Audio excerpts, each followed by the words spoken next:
4. Oh, you thought that was it? Ow. Woo! Where's the light? For the listeners, we were hitting a cheeky little arm flex. For But the with a cheat with the angle games, so that it looks much bigger It's than it's supposed remarkably to. impressive. Like it makes a huge difference. Yeah, Like to go from your arm being back to actually being like this. yeah, exactly. Anyways, this one's for the viewers, the listeners. Just take notes. Welcome to the great return. This time, we've actually been absent for a solid few weeks, if not a month. But hey ho, Milo is just finishing his PhD last month of grinding, and I am busy as always, but obviously affected by my friend's absence. And yeah, it's been 3 weeks exactly, which is not that bad compared to some of the big names out there. Hint, certain contractor slash employers of ours, where we're patiently waiting for their Hey, new whose episode. name may or may not rhyme with Bonger by Binds?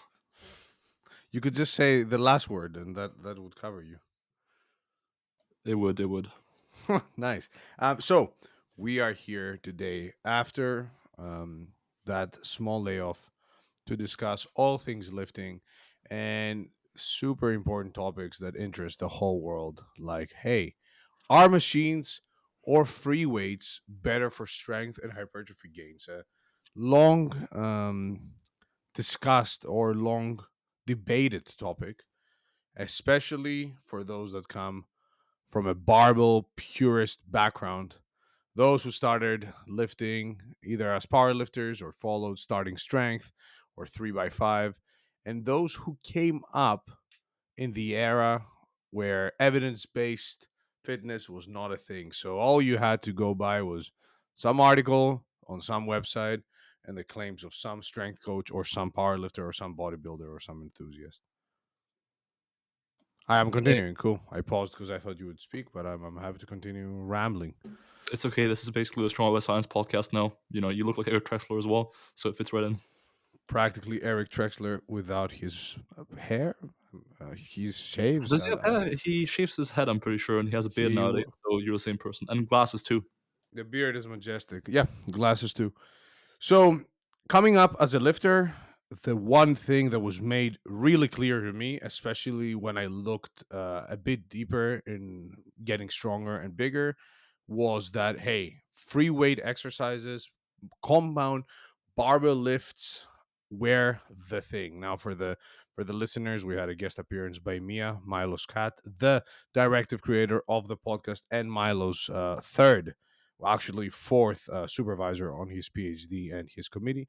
But back to my story. When I started lifting free weights and especially compound lifts like the squat, the bench press, the deadlift, and in some cases the overhead press, were hailed as a must for anyone who wanted to make any sort of strength or hypertrophy gains, with the rationale often being buzzwords like balance, muscle fiber recruitment, because stability requirements, recruiting muscles that don't really work with machines because, again, stability, compound lifts, which became synonymous with barbell lifts, although a lat pull down is also a compound lift.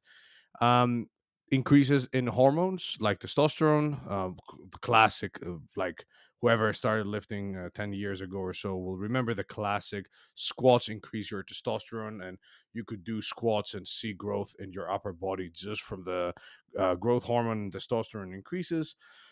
But also, barbell lifts specifically were hailed for their ability to get you stronger in a much more efficient way because you were able to load a bar much more efficiently, I guess, than a machine loaded, a plate loaded machine or a stack machine or whatever. So, yeah, we grew up thinking that, hey, there's no alternative, there's no other option but to always have some sort of barbell lift in your program. And machines were always treated as accessories, auxiliary lifts, and subpar lifts as far as strength and muscle hypertrophy gains went. Damn, I could just see the top of your head getting bigger and bigger as you said more and more words, Yeah, became smarter and smarter. Um, that's it. hey, hit it on the head. I think in general, there's always been a misconception or a conception rather than within hardcore lifters, right? That you had to do free weight exercises. Um, I think it kind of stemmed maybe from some strength focused communities as well. Like maybe I'm referring to communities like Starting Strength, More Crypto, and names like those, where the barbell lifts and free weight exercises in general and relatively low rep ranges have always been hailed as the most functional way to train. Yeah. Um, as if you couldn't get functional adaptations using a variety of modalities, rep ranges, etc. But yeah, hit the nail on the head. Good background, and over to you, Paul. Yeah. Hello, this is Paul Carter, neuromechanical matching, and a bunch of other words. And here's a At study. this point, it may as well just be neuromagical matching, to be honest. It's neuro, it's magical, and it matches. So just to hit you with some direct quotes here, just so it doesn't appear like we're creating a strong man, a straw man, a strong straw man.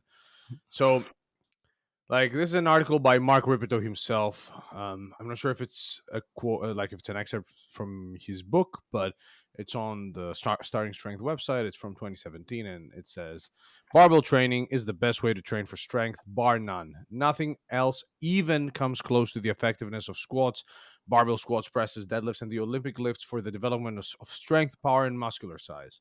The reason barbells are so very valuable is that are the most ergonomically friendly load handling tool in existence.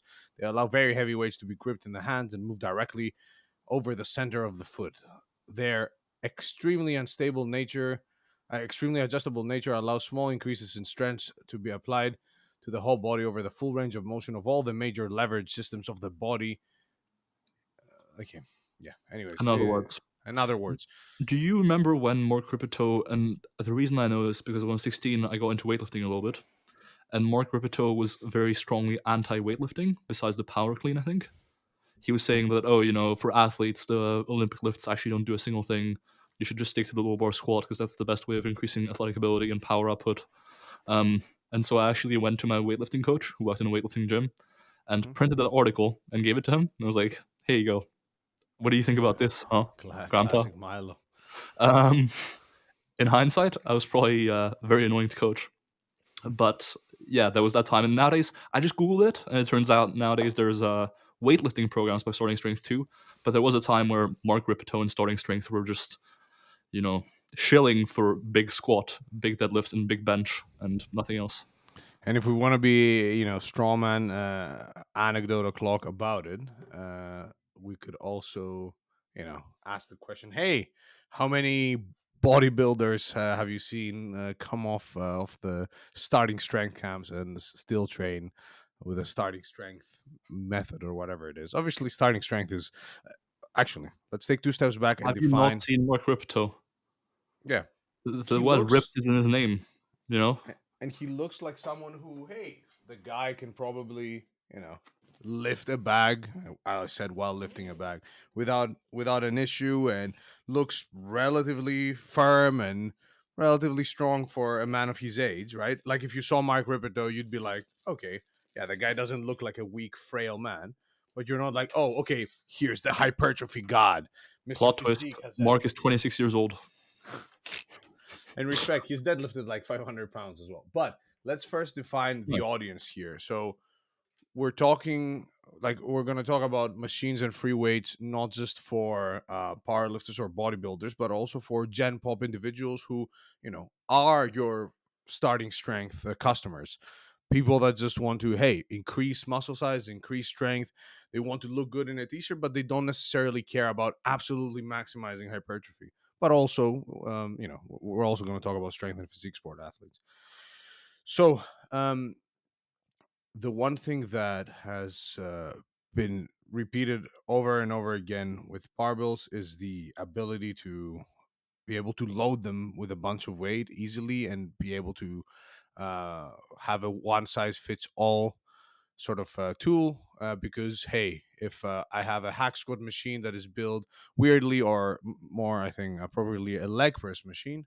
We've all been to that one gym where the leg press was shit and we couldn't fit into it or whatever. Well, that's for us fatsos.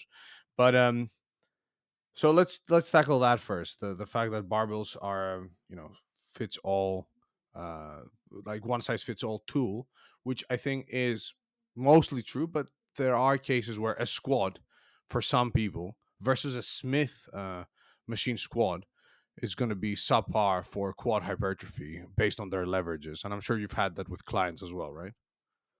Yeah, absolutely. But I think also the way a lot of free weight exercises are applied, Uh huh. where a coach like Mr. Ripto might make everyone squat to parallel.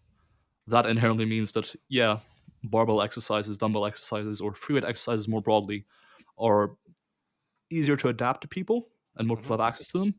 But if you hold everyone to the same standard, for example, squatting low bar or doing it this way or that way, you are inherently limiting it as well.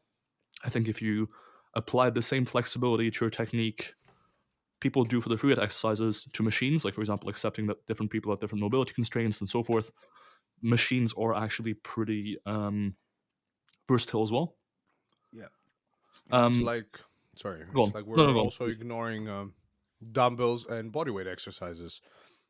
So just like you could do a deficit Dumbbells are where, unstable, bro. yeah, yeah, so even better, more muscle fiber recruitment. Indeed. Um, yeah, so you could do, so let's say quad training. You could be doing deficit split squats, Bulgarian split squats with dumbbells, or even just your body weight, sissy squats, goblet squats, reverse Nordics. Now, okay, I'm getting a bit too Too deep here, spicy here. Yeah. but the idea that, oh, here's a strawman argument of, yeah, um, there may be a shitty machine here and there where it doesn't really suit you, which I think is a bit of an extreme example as well. Like, I've rarely sat on a lat pull down and thought, oh wow, this is horrible.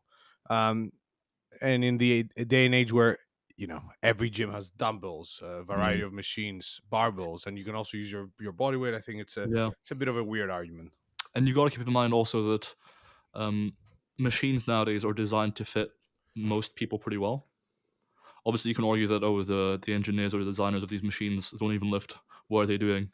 Why does my leg press not allow me to get the nastiest stretch on my quads? Fair enough. But then you could also go the other way around and say, well, free weight exercises don't inherently have the best resistance curves all the time, right? Yeah, So but there's like, that let me hit you downside. with some data. Okay. Uh huh. So in the middle 1970s, Arthur Jones began Uh, marketing his line of Nautilus machines to health clubs, sport teams, etc. So in a couple of years, he sold about 300, quadrillion dollars worth of the beautifully welded, beautifully designed electric blue machines, 12 pieces at a time. They revolutionized the health club industry, and they, sold this sort of Nautilus circuit, 12 different exercises, each performed one after the other. It destroyed you, it thrashed you, but however, it didn't make anybody stronger on anything besides the Nautilus machines, is this where that actually a quote also, from something? yeah, it's from the Starting Strength article, Oh where wow. it worked for about 6 weeks. For someone who has not been training, anything works for 6 weeks. I love how they've come up with a story. Obviously no citations, and hey, it didn't make you strength on anything but the machines. But wait, if it got you stronger and it got you to grow muscle, you're probably It's stronger in daily it's life too, incredible right? because they like incorporate several elements here. They incorporate the underdog story, where the free weights are the underdog, and machines are like big capitalism, conspiracy of everyone trying to get some money, and then free weights are like the underdog that no one appreciates, and they're faking science to make And it's themselves seem righteous. the classic appeal to, insert Kirk Karwoski saying, "What the hell is wrong with squatting?"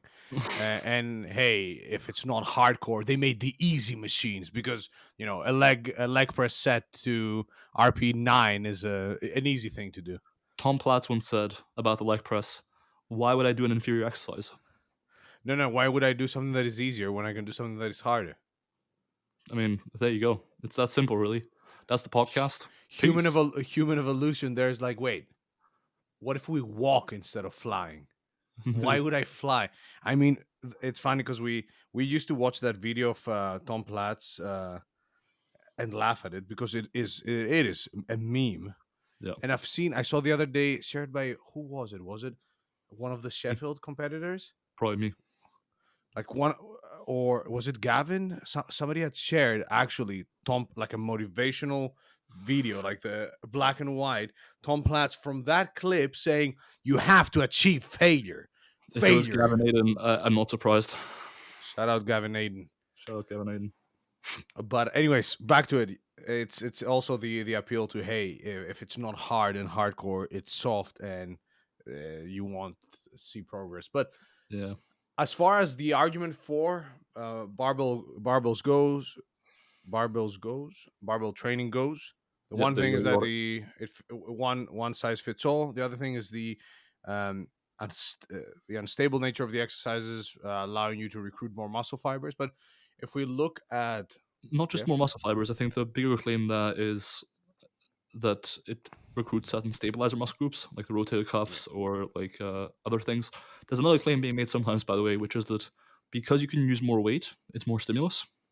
yeah, that's also one of these, like, claims that It, sounds like it's something, but to if you complete question beginners, it, yeah, it means nothing. complete beginners. So that's also a claim being made sometimes about like minimalists enjoyers, Whoa, relax now. minimalism enjoyers, but are like, oh yeah, why would I do isolation exercises? You know, if I'm doing curl with 30 kilograms versus rows with 100, what do you think is going to run the biceps more? And it's like, that's a great line of reasoning. Well done. Will it be the exercise that involves five other muscle groups, or the one that involves only the biceps? Hmm. But it's like, have you, okay, maybe for us now, after nearly 10 years of lifting for you, or close to 10 years of lifting, anyways, Getting lifting there for slowly. many years, and uh, relatively good genetics as well. I've been lifting for 10 years. We're both quite strong. We can go to many commercial gyms, and there will be the odd machine here and there that we can max out if it's not plate loaded, right? Yep. Yeah, no, definitely. But even for us, if it's plate loaded, well, that's that. Like, unless you're a Yep. fucking big Rammy, you're still going to be able to lift heavy enough weight.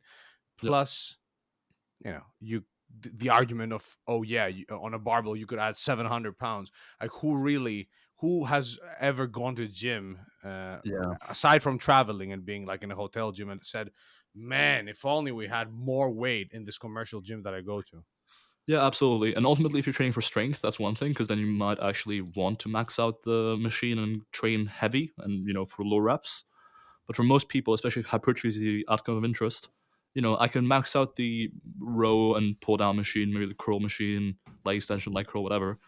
Um, but I can max it out for maybe like 10 reps. I could just do 15 reps and be just fine. Like there is a lot more flexibility there. And ultimately, even if you were training for strength and thus wanted to use heavier weights, usually you're training to get strong at a certain exercise. If you're trying to get strong at the machine exercise, fair enough. You need to do the machine exercise. But otherwise, you could just do a different exercise and that would be fine. And if you're training to get stronger at the squat, you probably shouldn't be training primarily using machines in the first place because specificity likely applies. And that might actually lead us into a study that we've been discussing. Yeah, sure. Shall we jump into the study, or more quotes from the article? I think we can stick with the article, to be honest. Who cares about studies? So, some machines, as discussed earlier, select a few muscles at a time that operate one or two joints. It's easy to see the problem with these. They don't work enough muscle mass to cause enough overall stress to make anything change. You can work them hard enough to feel like hell while you're on them, but they just don't make you stronger for anything except that exercise, because there's more useful strength than the motion around one joint. Well, Mr. Ripito, And the it's and time the to prove you and the wrong str- using facts and logic.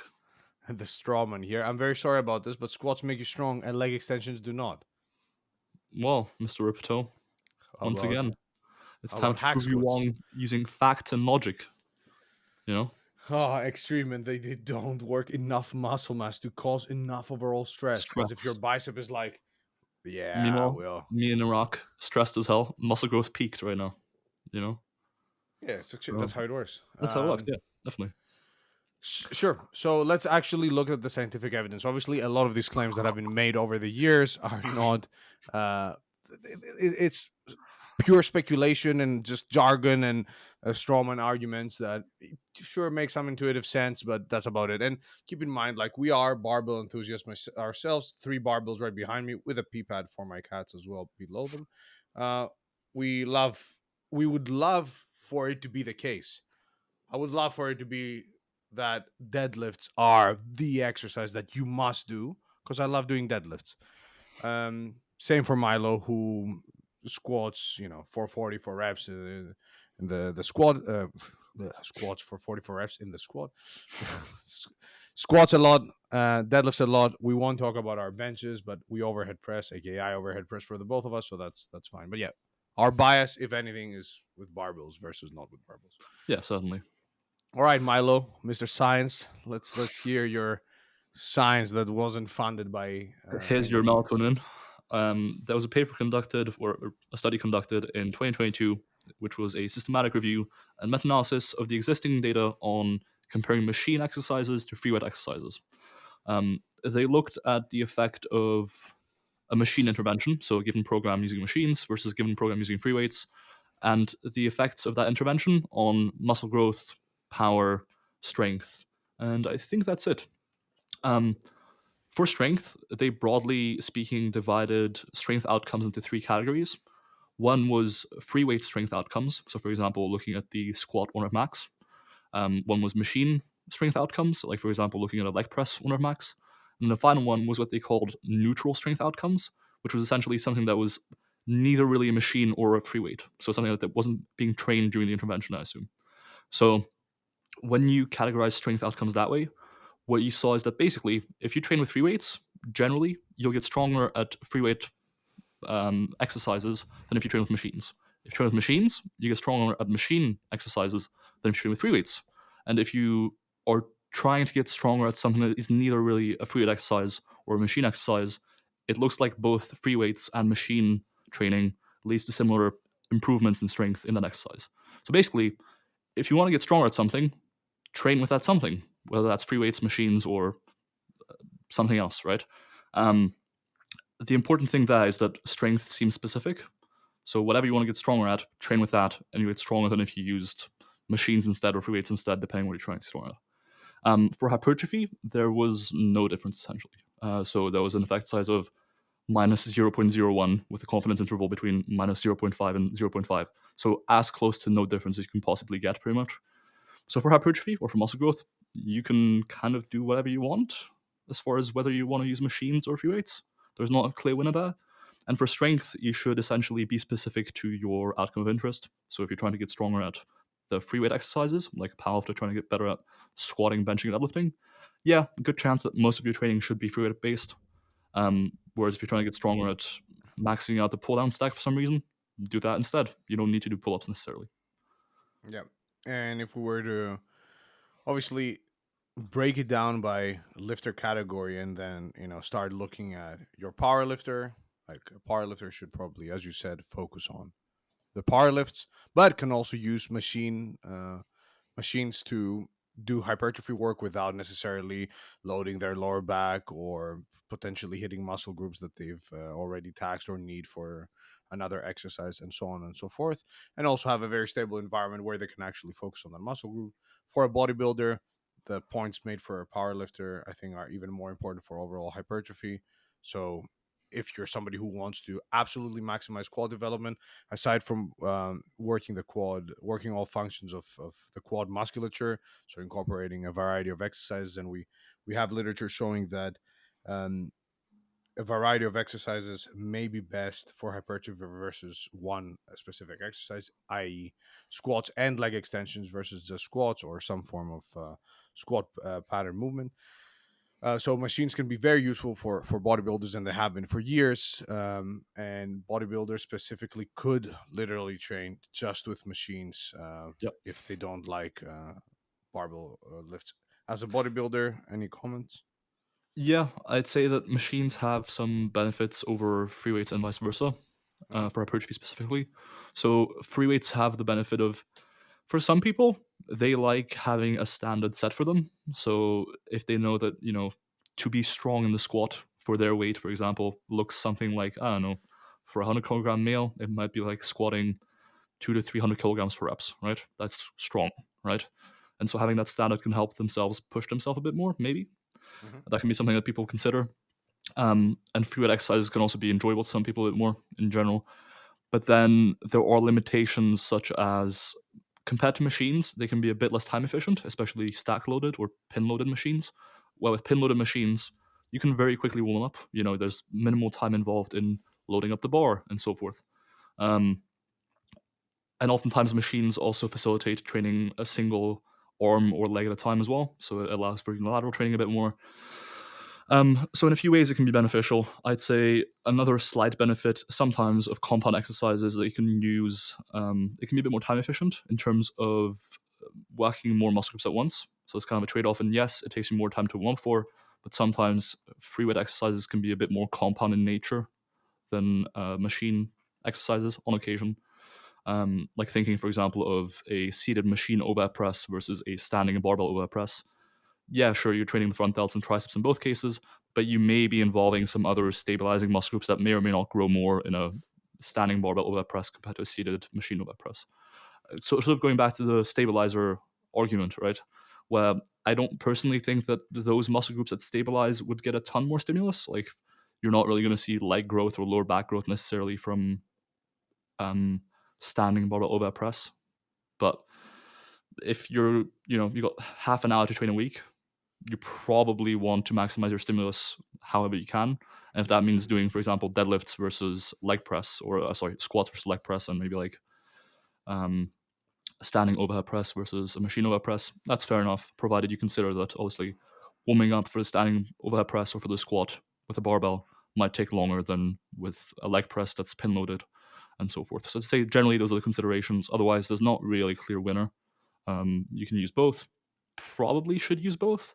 As you said, we have some data suggesting that compared to just using leg extensions or just squats, combining the two might be better for the quads, for example. And a lot of muscle groups have several functions or biarticular, which means that if you're doing only compounds, for example, the long head of the triceps might not ever get a ton of stimulus or the best stimulus. Likewise, if you're only ever doing compounds, the rectus femoris muscle group, the one of the four heads of the quadriceps, may never get a great stimulus. And same for the short head of the biceps femoris or the short head of the hamstrings, which is only a knee flexor. So unless you do some knee flexion exercise, you're never really training it that well. So, and most free weight exercises don't allow you to isolate the muscle group super well. Like, name a good free weight leg curl exercise, you know? Um, and so oftentimes for hypertrophy, you're best off using a combination of machines and free weights.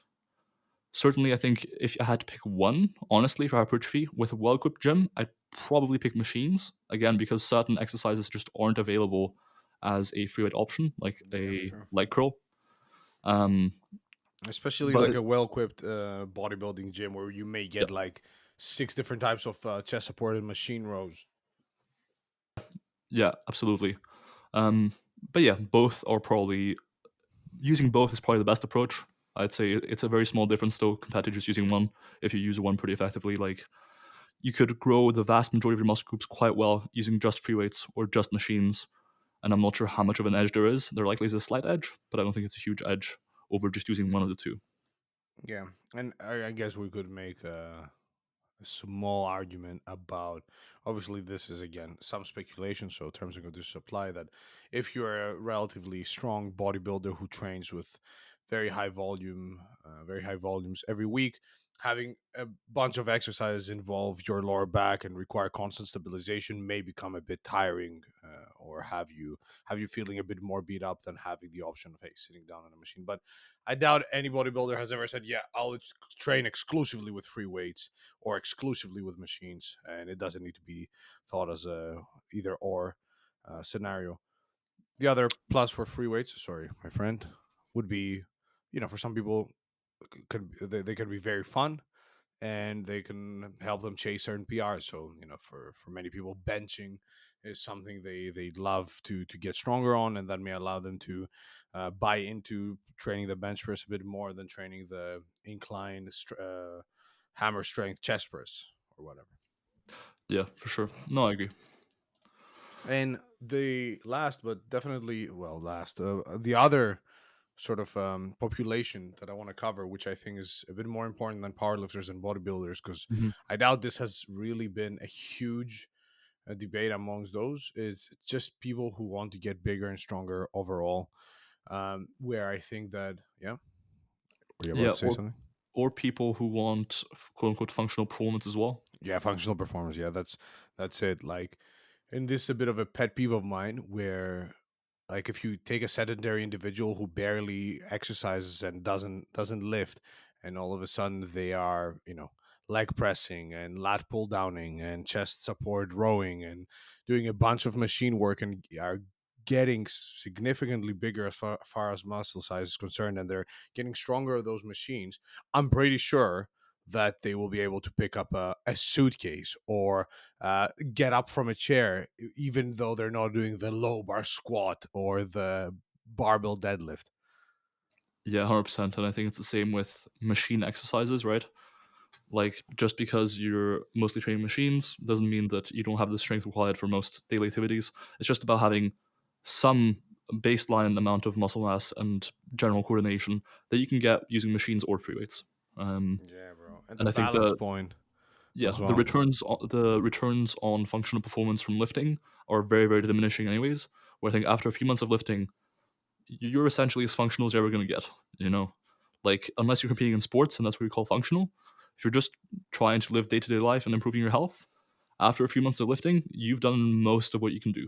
Right, like Yeah. you're strong enough to carry the stuff around your house that you need to carry around, to go for a walk, when you fall over, hopefully to not break a bone, and that sort of stuff. So Yeah, it's crazy when people make it seem as if, yeah, getting a deadlift above, I'll say as low as 225, right, pounds, so like 100 kilos, for men, as for men, yeah, for men, that's true, me being sexist there, indeed, as if for the average person being able to comfortably lift 100 kilos, for the average man, lift comfortably 100 kilos off the ground for a few reps, or do any sort of machine exercise. So I semi moved it away from machines and free weights and just went to general strength standards. But let's say you can just deadlift 100 for a few reps. That will be more than enough for you to live your life and be comfortable. Now, the one argument that could be made for free weights and functional strength would be that some free weight exercises like the squat and the deadlift mimic sort of daily things that you do, like picking up a box off the ground, or I don't know, squatting down and lifting something, I guess, or pressing something overhead. But even in that case, realistically speaking, unless you're working in a job where you're picking up heavy things off the ground, it is very rare. I don't think I've ever had to pick up anything above 30 kilos, and that 30 kilos was a suitcase from this height. but also in that case, like if you're actually going to perform the task often, just performing the task often plus having a baseline level of muscle mass and overall conditioning is going to do you just fine. Because the most specific training for getting you better at lifting a box, for example, is actually lifting that box. You know, Yeah. Yeah. um, there was something else I wanted to address that I'm blanking on right now. It's the buy-in as well with machines. So I've gotten my mother to start lifting the past year or so, and getting my mother, as somebody who is not, well, my mother has never been into anything physical. Obviously, she's done her odd cycling and whatever, yoga here and there. But teaching my mother how to barbell squat versus saying, "Hey, here's the leg press, sit, adjust the seat so it's so you're getting a good range of motion. Make sure you push yourself hard and increase the weight over time." It's much easier to get a person to buy in to lifting, and then obviously they can learn the squat. Learning the squat or the deadlift or the whatever is fine. And my mother is now doing kettlebell deadlifts, but at the same time, approaching somebody with the attitude of, "Oh, hey, look, unless you're doing these three relatively complex for somebody who has never lifted before exercises, and unless you master them, unfortunately you're leaving many gains on the table, and it's probably not worth you even lifting," when in reality it's quite the opposite.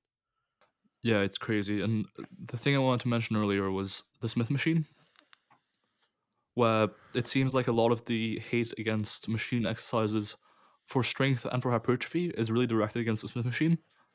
The notion that because it limits you to moving the bar up and down, it's worse for hypertrophy. is a really weird one, and it kind of stems from barbell elitism, I think, or like the strength athletes being like, "Oh, why would you bench or squat or do anything on this Smith machine when you could do the free weight exercise?" You know? It's Um, been a game changer for some of my clients as far as hypertrophy goes, where squat depth was an issue with free weights, although it wasn't a mobility issue.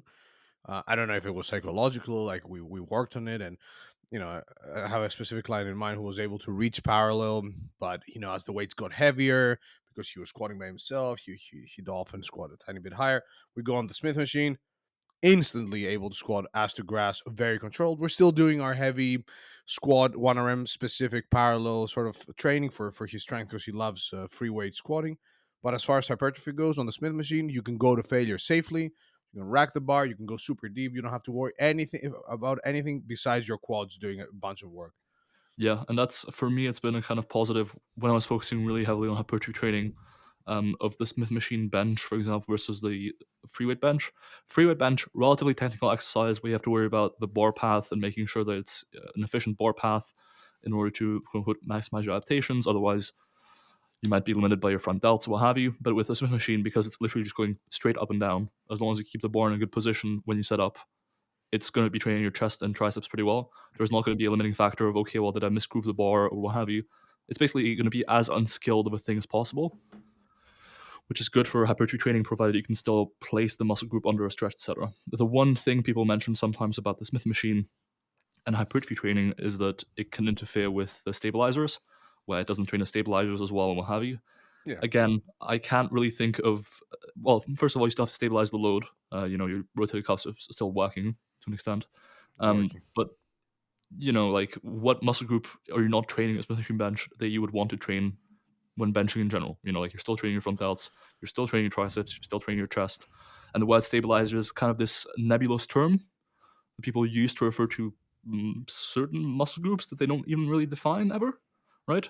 Yeah, and in the context of individuals who want to get bigger and stronger and feel better, I doubt that the lack or the assumption that, oh, you're not necessarily training the small muscle group here and there a bit more, or getting used to I don't know, stabilizing a load, stabilizing your core while holding something over your head. I doubt that that will have any effect. I'll go as far to say as have any effect on daily living or longevity or general strength or not feeling frail. Yeah, no, for sure. I think it's often overblown, but it's for some reason the Smith machine has always caught a lot of flack for hypertrophy training or A training in lot. general. I think by the more hardcore crowd. Yeah, because then it essentially, and that goes back to the whole, hey, if it's not hard, it's not worth doing. It goes back Yeah, to yeah, free weight squatting is harder to an extent, especially once you as you get stronger. Can be harder, or at least will take more time to master. Let me just gather my thoughts. yeah. So What it brings me back to a little bit is the discussion we had around body fat percentage, where oftentimes harder things or hard work in itself or more daunting things are seen as better, right? So I yeah, think there's like this thing where like, oh, you have to have the confidence to get underneath the barbell and squat and risk failure and risk like, having to dump the squat or dump the bench or what have you, and the more complicated movements. When in reality, there's nothing inherently virtuous or good about it. You can still train your glutes, hamstrings, quads, chest, triceps, whatever you want, very well in a Smith machine. But because the assumption is the squat, deadlift, and bench with free weights are a bit more technical and have a slightly higher risk in a way of failing the lift and not being able to react safely, it's better. And you're yeah. kind of seen as quote unquote a pussy for not doing the free weight exercise when you could be doing the, you know, The other thing is that I gathered my thoughts now. Is that when you start benching or squatting, benching, and deadlifting, and you take them seriously, and you go after 1 RM strength increases, or even 1 to 5 RM strength increases, or even 1 to 10 RM strength increases, you essentially enter the rat race or enter the race and enter these sort of universal strength standards. Nobody will say, "Hey, how much do you Smith squat ass to grass with a 3 second pause, or how much you lat pull down," because at different machines, whatever, what do you different. lengthen partials, bro? Yeah. So once you enter that race and you feel the pressure or chase certain PRs, and you're like, oh, nice, I finally got my 500 deadlift as a male, or my whatever, 315 deadlift as a female. You're like, nice, I've achieved this sort of status, social status in the gym world. And then when you see somebody else not taking part in the same sort of race and having that same quote unquote pressure, I think there's a knee jerk reaction of, oh, yeah, yeah, but you're not doing the hard thing Yeah. and Oh you're shit. just Where do I place coping. you in my hierarchy now? Oh no. What do I do? Oh no, no, no, no, no, no, no. I need to be able to place you somewhere in this hierarchy that I have. Yeah, and it makes you. I think it makes some people feel as if, like, if they recognize that, oh yeah, you not doing deadlifts is also fine, then that makes all their hard work and the race that they taken part in a bit of a pointless race. Yeah. It's if they acknowledge that, oh, I didn't need to squat, deadlift, and bench this whole time for hypertrophy. If they acknowledge that you don't need to do it, they acknowledge that they don't need to do it. And they're like, wait a minute, I need to question myself here a little bit as to why I've been doing the exact same thing over and over. Yeah, exactly. So, which is it can be good for some people. Like as I mentioned, psychologically, some people like to have a frame of reference for what's strong and what they should be aspiring towards, etc. But for some people, it can actually be the opposite. Where I've spoken to a few lifters who, coming from more of a powerlifting background, but still wanted to grow muscle, um, gradually have kind of burnt out with the squat bench deadlift, where they're like, I was kind of just chasing the numbers as its own end, when in reality, I only really meant to build muscle. And I got too focused on the numbers, and it kind of led to overshooting RPE or compromising technique and not getting the best stimulus for hypertrophy. When in reality, I didn't actually care that much about the numbers. I just got caught up in that game. Yeah, for sure, for sure. And unfortunately, like, again, I'm chasing my deadlift PR, and I like it because it means a lot for me. But if you were to say, okay, so what did you get more out of that? I wouldn't be able to tell you I got I can deadlift 285 now, so I can travel more easily because I Yeah, can carry three. Like, there's nothing for me to tell you. I can just say I'm able to do this deadlift, and it's cool that I can deadlift this much because I it's think it's cool. cool. That's all you can say. I think it's cool that I I was able think to it's do it, cool. and I enjoyed doing it. That's So it. Literally it. And I would love for me to be able to say, yeah, but I got much more lower back hypertrophy out of it because I can deadlift 285. But the reality is, I could have been doing Smith machine good mornings, just to be super niche here, and would have probably gotten more hypertrophy out of it, given the fact that I trained yeah, the deadlift with very low volumes. no, definitely. On that Wow, note, we started with starting strength. We went through the science, and then we and just we rambled. ended starting strength. Indeed, It's now ending ending strength. strength. Hey, let's go. Let's go. Excellent. On that note, On that note, yeah, train with free weights if you love training with free weights. If you are a strength athlete, the exercise that you need to train for your strength sport, either that being powerlifting or strongman or weightlifting or CrossFit or whatever, these are non-negotiable. As a bodybuilder, you're probably best training with both, but again, preference, feeling, goals, and etc. come in the picture. But if you're the average person out there who just wants to get bigger and stronger and feel better, just training exclusively with machines and or your body weight and or dumbbells, etc., is totally fine, and you are not going to be leaving many gains on the table. And whenever anybody tells you any sort of extreme claim about free weight training, make sure that that extreme claim is also supported by extreme evidence, rather than something that slightly makes intuitive sense, that but doesn't have any actual scientific evidence or any other evidence behind it. From us, for you, for all of us, peace. See you on the we outie. next one.